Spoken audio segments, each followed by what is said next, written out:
ಈ ನಡುವೆ ಕಾಂಗ್ರೆಸ್ ಬಿಟ್ಟು ಬಿಜೆಪಿ ಸೇರಿರುವಂತಹ ಉಮೇಶ್ ಜಾಧವ್ ಒಂದು ಸ್ಫೋಟಕ ಹೇಳಿಕೆಯನ್ನ ಕೊಟ್ಟಿದ್ದಾರೆ. ನನಗೆ ಸೆಟ್ ಆಗ್ತಾ ಇಲ್ಲ ಬಿಜೆಪಿ, ನನಗೆ ಯಾವುದೇ ಕಾರಣಕ್ಕೂ ಬಿಜೆಪಿ ಸೆಟ್ ಆಗೋ ಲಕ್ಷಣ ಕಾಣ್ತಾ ಇಲ್ಲ. ಇದು ನನಗೆ ಡೂ ಆರ್ ಡೈ ಅನ್ನುವಂತಹ ಸ್ಥಿತಿ. ರಾಜಕೀಯವಾಗಿ ಇದು ಲಾಸ್ಟ್ ಚಾನ್ಸ್. ದಯವಿಟ್ಟು ನೀವೇ ಕಾಪಾಡಬೇಕು ಅಂತ ಗೋವಿಂದ ಕಾರಜೋಳ ಬಳಿ ಬಹಿರಂಗವಾಗಿ ಅವಲತ್ತುಗೊಂಡಿದ್ದಾರೆ. ನಿನ್ನೆ ರಾತ್ರಿ ಕಲಬುರಗಿಯಲ್ಲಿ ನಡೆದಂತಹ ಎಸ್ಸಿ ಸಮಾವೇಶದಲ್ಲಿ ಬಹಿರಂಗವಾಗಿ ಬಿಜೆಪಿ ತಮಗೆ ಸೆಟ್ ಆಗ್ತಾ ಇಲ್ಲ ಅಂತ ಹೇಳಿಕೆಯನ್ನ ಕೊಟ್ಬಿಟ್ಟಿದ್ದಾರೆ.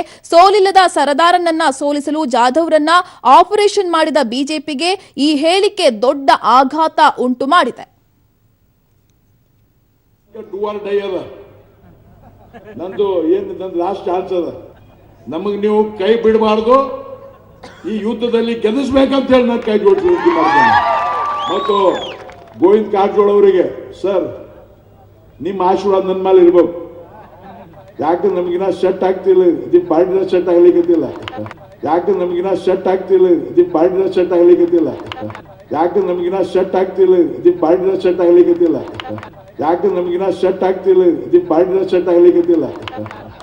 ನೀವು ಆಶೀರ್ವಾದ ನಮ್ಮ ಕೈ ಹಿಡಿದು ಮುಂದೆ ತಗೊಂಡೋಗ್ಬೇಕಂತ ಹೇಳಿ ನಿಮ್ಮ ಪಾದಕ್ಕೆ ನಮಸ್ಕಾರ ಮಾಡಿ ವಿನಂತಿ ಮಾಡ್ತೀನಿ.